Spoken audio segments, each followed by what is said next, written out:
हम सभी जो साहब श्री के सानिध्य में बैठे हैं और ये जो हम आप सब मिलके बैठे हैं, इसका मूल कारण है कि शिव मेरे भी गुरु हैं, आपके भी गुरु हैं, सबके गुरु हैं। लेकिन इस कालखंड में सबके गुरु हो सके, जिसके कारण है हम उनके सानिध्य में उनके साथ बैठे हैं, यानी हमारे वरिष्ठ गुरु भ्राता साहब श्री।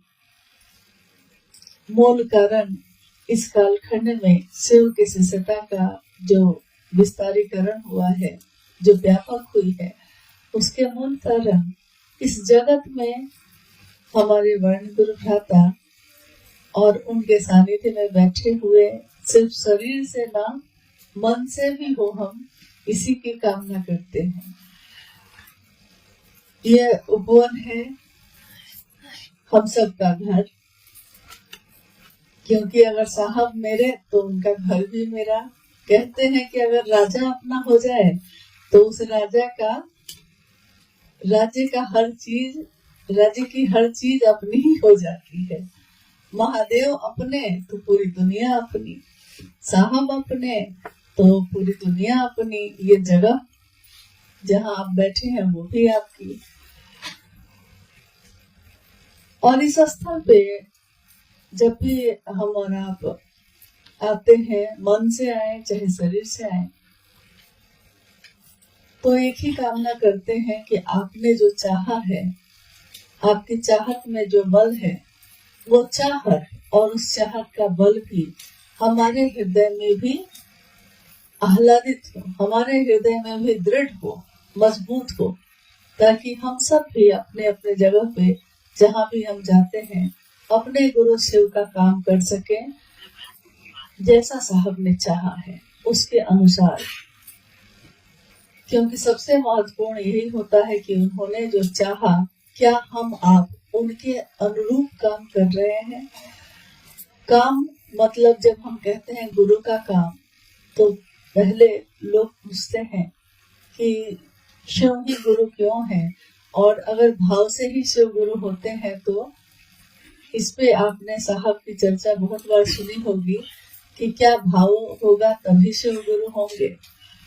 और साहब श्री कहते हैं कि आपके अंदर मान लीजिए भाव है, लेकिन अभी अभी आपने जिससे बात की, हर दिन हम लोग किसी न किसी से बात करते हैं, हर पल, हर क्षण, हर दिन कितने लोगों के नामों की घोषणा होती है।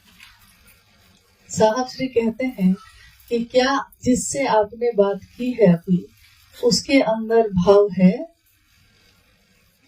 आपके अंदर भाव है, ये माना, लेकिन अभी अभी आपने जिन लोगों से बात की है, हो सकता है उनके अंदर महादेव के लिए वो शिष्य भाव ना हो अभी।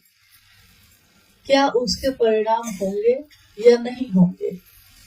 क्योंकि शास्त्र तो आज तक यही कहते रहे हैं कि भावेन लभ्यते देवता, भावेन देव दर्शनम। भाव से ही देवता लभ्य होते हैं और भाव से ही उनके दर्शन भी होते हैं। तो शास्त्र तो ये कहते रहे, लेकिन क्या शिव शिष्यता में भी ऐसा ही लागू होता है? क्योंकि देवों के देव महादेव हैं, तो देवता तक के लिए तो ये जरूरी है, लेकिन जो देवता का भी देवता हो उसके लिए क्या जरूरी है? तो अधिकांशतः मन में हमारे ये बात होती है कि जब देवता के लिए भाव जरूरी है, तो उनके भी जो देवों के देव है महादेव, उनके लिए तो भाव से भी ऊपर कुछ चीज होगी, तभी उनसे संपर्क संभव होगा।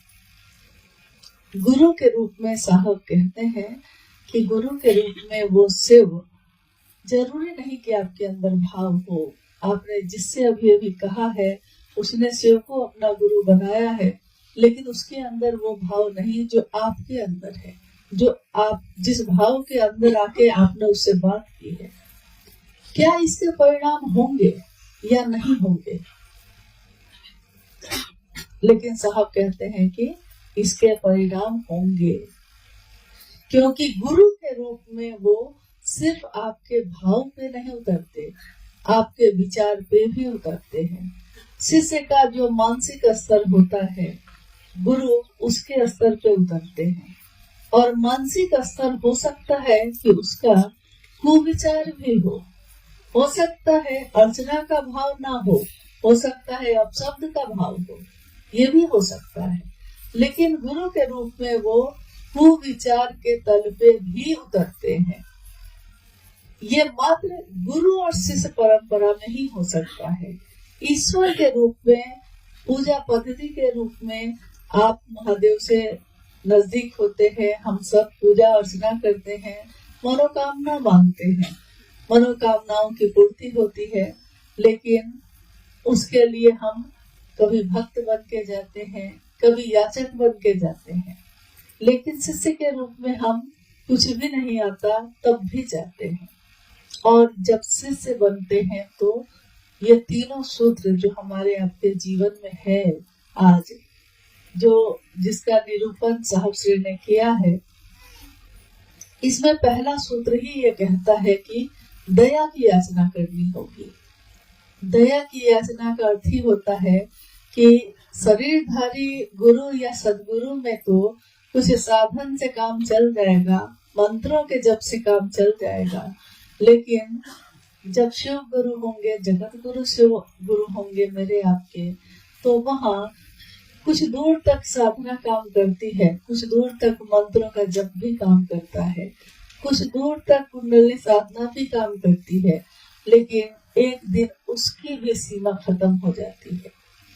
तो जब सबकी सीमा खत्म हो जाती है, उसके बाद अगर आपको चलना होगा तो आप किसके सहारे चलेंगे? हम किसके सहारे चलेंगे? एक बड़ी अद्भुत सी बात है शिव शिष्यता में कि शिव की शिष्यता की शुरुआत ही दया से हो जाती है। यानी कर्म नीचे ही रह गए, साधना नीचे ही रह गई, मंत्रों का जप नीचे ही रह गया, और सीधे जैसे बच्चा को सीधे 5वां क्लास से शुरुआत कर दी गई है। अब उसको आता कुछ नहीं है, लेकिन शुरुआत उसकी पहला क्लास से नहीं है, सीधे 5वां 7वां क्लास से शुरू कर दिया गया है।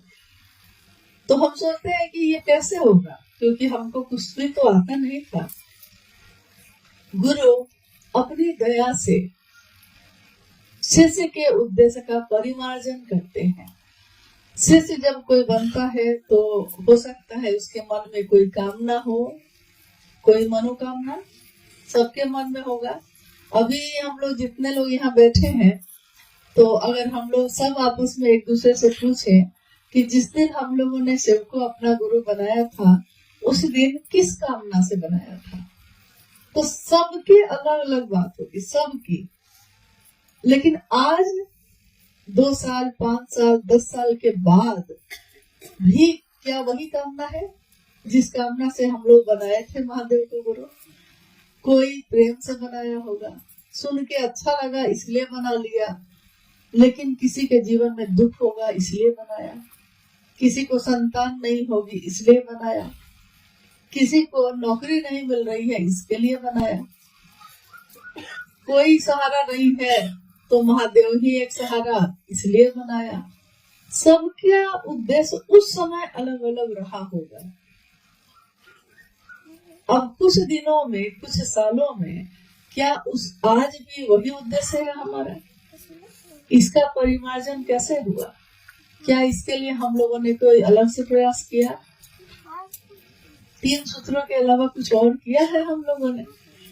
जो साहब ने कहा 3 सूत्र करने को जितना भर आता है वही करते हुए चले जा रहे हैं, और आज हम देखते हैं कि क्या हम वही हैं जो उस दिन थे? शरीर से तो वही है, बाहर से तो वही है, लेकिन अंदर बदल गया है। ये इंसान जो बाहर से दिखता था, आज इंसान शरीर से तो वही है, लेकिन उसका आंतरिक जो मन है, उसका मन जो है वो बदल चुका है, उसका उद्देश्य बदल चुका, उसकी मंजिल बदल चुकी है। जो मंजिल कोई मनौती थी, कोई मनोकामना थी, स्वाभाविक है ना कि जिस दिन हम लोगों ने मनोकामना मन में रख के महादेव को गुरु बनाया होगा, उस दिन हमारी मंजिल महादेव थे कि हमारी मनोकामना थी? महादेव थे, मनोकामना थी, लक्ष्य तो वही था। तो जो लक्ष्य होगा आपका, मिलेगा भी तो वही। कोई बच्चा लक्ष्य रखा है कि हम मास्टर बनेंगे, तो मास्टर अगर नहीं बना तो कम से कम स्कूल का चपरासी भी बन जाएगा, लेकिन स्कूल तक पहुंच जाएगा। यानी लक्ष्य जहां है उसके नजदीक भी कम से कम पहुंच जाएगा, लक्ष्य जो होगा। लेकिन अगर कोई कलेक्टर बनने का लक्ष्य रख के चला है तो थोड़ा भी नीचे आएगा तो कम से कम और चीजों में तो बहुत आगे होगा। यानी लक्ष्य जो भी होगा हम लोग का शुरू से लेके आज तक, तो हम पहुंचेंगे भी वही। शिष्य के इस मानसिक स्तर पे उतर के महादेव क्या करते हैं? महादेव उसके लक्ष्य का परिमार्जन करते हैं। धीरे धीरे हमारा मन इतने सालों में ये समझ गया कि ये पंक्ति जो साहब ने अपनी चर्चाओं में कितनी बार कहा कि रहना नहीं देश वीराना है, यह जीवन कागज की पुरिया, बूंद परे भूल जाना है। कबीर ने कितने सालों पहले ये कहा, उन्होंने समझा होगा तो कहा होगा, लेकिन लोग कितना दोहराए इसको, लेकिन दोहराने से समझ तो नहीं पाए। साहब ने बार बार इस पंक्ति को भी दोहराया कि ये क्यों नहीं समझते हैं हम लोग कि यहाँ रहने की जगह है नहीं, आए हैं तो जाना ही होगा। तो थोड़े दिन की यात्रा में कितना सामान लेकर जाएंगे, कितनी मनोकामना पूरी करेंगे, कितनी चीजें इकट्ठे करेंगे। बोलने में तो हम लोग इस चर्चाओं में यही कहते रहे हैं शुरू से लेकर आज तक, लेकिन शुरू में ये बात समझ में नहीं आई थी। सिर्फ महादेव की बात की, सिर्फ महादेव से दया मांगा, महादेव की चर्चा की और महादेव को प्रणाम किया, बस इतना ही किया। लेकिन ये करते करते हमारा आपका मन सचमुच में, यथार्थ में ये समझने लगा कि यहाँ महादेव के सिवा कोई अपना नहीं है। बच के निकल जा इस बस्ती से, यहाँ करता मोहब्बत कोई नहीं, या कोई किसी से मोहब्बत नहीं करता। ये एक बहुत बड़ा भ्रम है जो हम लोग एक दूसरे से पाले रहते हैं, लेकिन कब कौन बदल जाए कोई नहीं जानता। एक ही सत्ता है जो कभी नहीं बदलती, न उसका सत्य बदलता है, न उसकी सुंदरता बदलती है। महादेव की, जिसका दर्शन साहब ने करवाया, जिनसे हम लोगों का गठजोड़ साहब ने कर दिया, एक ऐसा रिश्ता बनाया जो कभी हमारा साथ नहीं छोड़ते। महादेव ही है। लौकिक जीवन में बड़ा से बड़ा पाप भी अगर कोई कर बैठे, किसी न किसी की हत्या की है, सजा हो गई, फांसी की सजा हो गई, उम्र कैद की सजा हो गई, कानून के अनुसार, कानून की परिधि में अब उसको माफी नहीं मिलेगी। लेकिन लौकिक जगत में भी एक रास्ता उसके लिए खुला रहता है, और वो है राष्ट्रपति जो होते हैं सर्वोच्च, उनके पास मर्सी अपील करना। मर्सी अपील मतलब दया की याचना। देश का कानून एक रास्ता छोड़ता है, उसमें भी क्या है, शब्द देखिए क्या है, दया की याचना, मर्सी अपील। किया है मैंने ये, लेकिन आज पछता रहा हूँ और कानून से मुक्ति नहीं मिलेगी। तो एक सत्ता वहां भी है, लौकिक जगत में भी है, जहां से हम माफी की याचना कर सकते हैं। और आपकी याचना जैसी होगी, आपका आचरण जैसा होगा, उस पे फिर निर्णय लिया जाता है कि क्या इसको माफी दी जा सकती है। और अगर ऐसा होता है तो माफी दी जाती है। और जब दया की जाती है, दया की अपील के बाद माफी मिलती है, तो सारे कानून के बंधन उस पर से हट जाते हैं। पारलौकिक जीवन में भी हम लोगों ने बहुत कुछ किया तो होगा, ये आज भी कर रहे होंगे। हम कैसे जाने कि हम सही ही कर रहे हैं? ये तो महादेव आकलन करेंगे, गुरु आकलन करते हैं कि विद्यार्थी सही किया है कि नहीं। होता क्या है कि हम ही लोग एक दूसरे का आकलन करने लगते हैं ये कुर्सी है महादेव की, और बारी बारी से सबको इस कुर्सी पे बैठने लगते हैं, दूसरों की समीक्षा हमको भी करने लगते हैं, लेकिन इससे कुछ हासिल तो होता नहीं। महादेव की नजर में हमने क्या किया है? क्या ऐसा कोई कृत्य हम सब करते हैं कि मेरे गुरु सेव का नाम हो, या ऐसा कृत्य करते हैं कि महादेव का नाम बदनाम हो? क्या करते हैं हम? ये देखना हम सबका अपने प्रति भी है। हम अपने तरफ भी देखें कि हमने क्या किया है। दूसरों की तरफ देखते देखते आदमी का स्वभाव है कि वो अपनी तरफ देखना भूल जाता है, चाहे वो चिंता हो चाहे वो समीक्षा हो।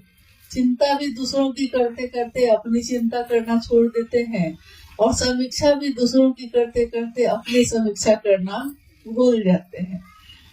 तो महादेव की दया से जब चाहे वो स्वार्थ से हो चाहे निस्वार्थ हो, तीनों सूत्र जब हम आप करते हैं तो हमारा मन धीरे धीरे धीरे धीरे ही सही, लेकिन इस परिधि में आ जाता है कि महादेव से दया की याचना के सिवा अब कुछ भी नहीं बचता, और एक ही वही काम करता है, वही परिणाम लाता है। एक अद्भुत और अप्रतिम शिव की शिष्यता का दान साहब श्री ने दिया है। जब उन्होंने शिव को अपना गुरु बनाया था, उनके मन में कोई विश्वास नहीं था, कोई श्रद्धा नहीं थी। बार बार उन्होंने कहा कि मैं उदाहरण स्वयं हूँ, तब भी गुरु ने मेरे जीवन में इतना परिणाम लाया। कारण क्या था कि बस मैंने जो कहा मैं उस पर खरा रहा।